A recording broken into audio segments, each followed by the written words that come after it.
Hello বন্ধুরা, welcome back to my channel. ঘুম থেকে উঠেই দেখি মার গোছানো পুরো কমপ্লিট। আসলে মা যাচ্ছে বড় পিসিমণির বাড়িতে। আমরা ঘুমাচ্ছিলাম বলে মা আজকে আমাদেরকে ডাকেনি। মা বলল তোরা উঠে আজকে চাটা করে খাস। মা নিজের মতো চা খেয়ে চলে যাচ্ছে। আর আসলে কি বলতো, আমাদের তো তেমন ঘুমটা হয় না। আসলে আমাদের টিউশন পড়ানো থাকে, তো 6টা সাড়ে 6টার মধ্যে উঠে আমরা পড়াতে চলে যাই। তো বাড়িতে খুব একটা চা খাওয়া হয় না, টিউশন বাড়িতেই খাওয়া হয়। তো যেদিন বাড়িতে থাকি সেদিন আমি একটু চা করি, মা করে। দেখে বুঝতেই পারছো, ঘুম থেকে সবে সবে উঠেছি, চোখ মুখ দেখে না আমার নিজেরই এখন হাসি লাগছে। চোখে না তখনও ঘুমটা ছিল। ব্রাশ করার পরে চলে এসেছি চা করতে। আমি আর আমার বোন চাটা খাবো, কারণ মা তো খেয়েই বেরিয়ে গেছে।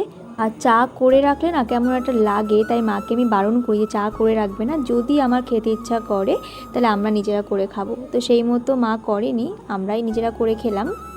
আমি করেছি আর আমার বোনকে দিলাম। আবার আমরা চা খাচ্ছি। আর দেখো এখানে টাইগারের বাচ্চা, চিনি সবাই চলে এসেছে। জানে যে এরা যখন চা খাবে আমাদের একটা কিছু পাওনা আমাদের আছে, সেটা হলো বিস্কিট। তো সেই লোভেই সব বসে পড়েছে। যেহেতু মা বাড়িতে নেই, তো রান্নার দায়িত্ব আমার ওপর। বোন গেছে টিউশন পড়াতে। বোন পুজোর সময়তেও ও ছুটি দেয়নি বাচ্চাদের, আবার ছুটি দিয়ে দিয়েছি। আমি 2 দিন ছুটি দিয়েছি, ও সেটাও দেয়নি। ও 1 দিন ছুটি দেবে ভাইফোঁটার দিন। তো সারাদিন রান্না করে আমি এখন টায়ার্ড হয়ে পড়েছি। ছিলাম একটু বাড়িতে রয়েছি, একটু শুয়ে বসে ফোন ঘেটে কাটাবো সময়টা, সেটা আর হলো না। মা থাকলে আবার হতো, মা যেহেতু নেই সব দায়িত্ব আমার উপর পড়ে গেছে। স্নান করে এখন আবার দিতে হবে পুজো। এইসব করতে করতে আমার সময়টা পুরো চলে গেল। তারপরে সন্ধেবেলা পড়িয়ে যখন বাড়িতে ঢুকছি তখন দেখি বাবা প্রদীপ জ্বালাচ্ছে। আসলে আজকে কালী পুজোর পরের দিন, আর আমাদের কালী পুজোর পরের দিনই 14 প্রদীপ ধরানোর নিয়ম। 14 শাকও আমরা এই দিনই খাই।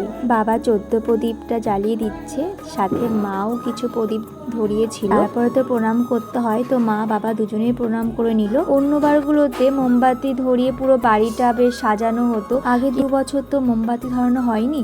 তার কারণ হলো আমার ঠাম্মা মারা গেছিল প্রথম বছর, সে বছর তো দেওয়া হয়নি। তার পরের বছরও মন ভালো ছিল না, পুজোর দিনগুলো আসলে সত্যি খুব খারাপ লাগে, তো দেওয়া হয়নি। তো ভেবেছিলাম এবছর সাজাবো বাড়িটা, কিন্তু ওই যে মা বাড়িতে ছিল না, মা অনেকটা বেলা করে এসেছিল আর বাবা গেছিলো কাজে। বাবারও ফিরতে সন্ধ্যা হয়ে গেছিলো, সেই জন্য আমরাই বারণ করলাম। কারণ কি বলতো, আমাদের ছাদে ওঠার সিঁড়ি নেই। তো ছাদে উঠতে গেলে বাবা হয় মই দিয়ে ওঠে, না হয় গ্রিল ধরে ওঠে। সেই জন্য আমরা বাবাকে বারণ করলাম যেন রাতের বেলায় না ওঠে। তাই বাড়ির ওই ওঠার জায়গাটুকুতেই শুধু মোমবাতি ধরিয়েছিলাম, আর তাতেই অনেকটা ভালো লাগছিল। আর মোমবাতি ধরানো হয়েছে, ভিডিও করব না এটা তো হতে পারে না, তা আমি একটু ঢং করছিলাম, ঠিক আছে, কিন্তু ভালো ফটো আসছিল না। ওই যে আমার ক্যামেরাটার অবস্থা খুবই অবস্থা খারাপ, দুর্দশা যেটাকে বলে। কি হয়েছে ক্যামেরাটা আমি জানি না, সেলফি ক্যামেরা কেমন অন্ধকার অন্ধকার, ঝাপসা ঝাপসা, আলোতে ভিডিও করলেও কালো কালো আসে। তো এখানে তাও একটু ক্লিয়ার আসছে, কিন্তু ঘরের লাইটে একদম ক্লিয়ার আসে না। তোমরা দেখবে আমি যে রিলসগুলো বানাই, শর্টসগুলো, সেখানে আমার মুখ চোখ দেখবে পুরো ঝাপসা ঝাপসা। তো আজকে তো ঠাকুর দেখতে যাওয়ার কথা ছিল, কিন্তু ক্যান্সেল হয়ে গেল। তো সেই জন্য বাড়িতে বসেই কি করব, মা খিচুড়ি রান্না করেছিল রাতের বেলা, এই মেনুটা খেয়েই আজকের দিনটা শেষ করেছি। আজকের ব্লগটা এই পর্যন্ত, দেখা হবে নেক্সট ব্লগে। আর ভালো লাগলে আমার চ্যানেলটাকে সাবস্ক্রাইব করে দিও।